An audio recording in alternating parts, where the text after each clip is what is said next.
വിത്തർ നിസ്കാരത്തിന്റെ രൂപം എങ്ങനെയാണ്? ആദ്യം പിന്നെ എന്താണ് നിസ്കാരം, പിന്നെയാണ് ഖുതുബ. അങ്ങനെ നിസ്കാരം കഴിഞ്ഞിട്ട് ഖുതുബ ഓതുന്ന സമയത്ത് മഴയ്ക്ക് വേണ്ടി നബി സല്ലല്ലാഹു അലൈഹി വസല്ലം പ്രാർത്ഥന നടത്തി. അപ്പൊ ആ ദുആ ചെയ്യുന്ന സമയത്ത് കാർമേഘം, അങ്ങനെ മഴ പെയ്യാൻ രൂപത്തിലുള്ള കാർമേഘം റെഡിയായി. ഇവർ ഖുതുബ കയ്യലും മഴ പെയ്തു. പിന്നെ പിറ്റത്തെ വെള്ളിയാഴ്ച വരെ മഴ തന്നെ. ലാ അലൈന, മതി മഴ, ഇനി ഹവാലൈന ചുറ്റോട്ടത്തേക്ക് പോയിക്കോട്ടെ എന്ന് പറഞ്ഞപ്പോഴാണ് ആ മഴ പോയത്. അങ്ങനെ ഒരു മുഅ്ജിസത്ത് അവിടെ നടന്നതുകൊണ്ട് അവിടെ പിന്നീട് ഉമർ ബിൻ അബ്ദുൽ അസീസ് റളിയല്ലാഹു അൻഹു പള്ളി ഉണ്ടാക്കി. അതിന് മസ്ജിദുൽ ഹമാമ എന്ന് പേരിട്ടു. ആ സ്ഥലത്ത് വെച്ചിട്ടാണ് നബി തങ്ങൾ പെരുന്നാൾ നിസ്കരിച്ചും ചെയ്തിട്ടുണ്ട്, ഹിജ്റ 1-ാം കൊല്ലം. അതേപോലെ ഈ ഭാഗത്ത് വലതു ഭാഗത്ത് കാണുന്ന പള്ളി മസ്ജിദ് അബൂബക്കർ സിദ്ദീഖ് എന്നാണ്. ആ സിദ്ദീഖ് റളിയല്ലാഹു അൻഹുവിന്റെ പേരിലാണ് ആ പള്ളി. അതിന്റെ കാരണം നബി തങ്ങൾ തന്നെ 2-ാം വർഷവും പലപ്പോഴും അവിടെ വെച്ചിട്ടാണ് ഗ്രഹണം നിസ്കരിച്ചത്.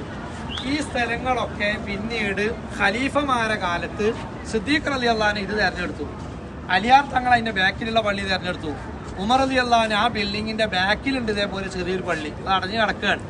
അങ്ങനെ ഓരോ ഇമാമിയങ്ങളും തെരഞ്ഞെടുത്ത സ്ഥലങ്ങൾ അവരുടെ പേരിലൊക്കെ ഓരോ പള്ളി പിൽക്കാലത്ത് നിർമ്മിക്കപ്പെട്ടു. അപ്പൊ അതുകൊണ്ട് തന്നെ അത് നബിതങ്ങൾ സുജൂദ് ചെയ്ത സ്ഥലമായതുകൊണ്ടും വലിയ സ്വഹാബിമാർ പ്രത്യേകം അവിടെ ആദരിച്ചു പോകുന്നത് കൊണ്ടും ഈ സ്ഥലങ്ങൾക്കൊക്കെ വലിയ പ്രത്യേകതകളും മഹത്വങ്ങളുണ്ട്. നബിതങ്ങൾ ഈ വഴി നടന്നു പോകുമ്പോൾ, ഹമാമന്റെ വഴി നടന്നു പോകുമ്പോൾ കിബിലക്ക് തിരിഞ്ഞിങ്ങനെ ദുആ ചെയ്യുമായിരുന്നു ഹദീസിൽ കാണാം.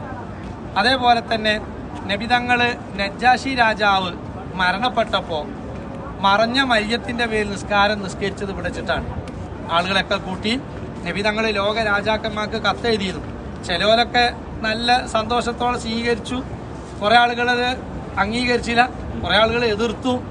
അത് സ്വീകരിച്ച രാജാവ് മരണപ്പെട്ടപ്പോൾ നബിതങ്ങൾ അവിടെ വെച്ചിട്ട് മറഞ്ഞ മയ്യത്തിന്റെ പേരിൽ നിസ്കരിച്ചിട്ടുണ്ട്. അപ്പൊ അതുകൊണ്ട് ഇത് പഴയ കാലങ്ങളിലൊന്നും കൊണ്ട് വരാൻ അനുവദിച്ചിരുന്നില്ല. ഇപ്പോഴത്തെ അവസ്ഥയിൽ അവിടെയൊക്കെ തുറന്നിട്ടിട്ടുണ്ട്. അതുകൊണ്ട് ഉദുവുള്ള ആളുകൾ ആ പള്ളിയിൽ കയറി 2 റക്അത്ത് തഹയ്യത്ത് നിസ്കരിക്കുക. അഞ്ഞ് ഉദു ഇല്ലെങ്കിൽ അതിൽ കയറിയിട്ട് സ്വലാത്തിൽ പോയി. ഈ 2 പള്ളിയിൽ പെണ്ണുങ്ങളുടെ ഡോറ് ആ ഭാഗത്തുണ്ട്, ആണുങ്ങളുടെ ഡോറ് ഇവിടെ. ഇൻഷാ അല്ലാഹ്.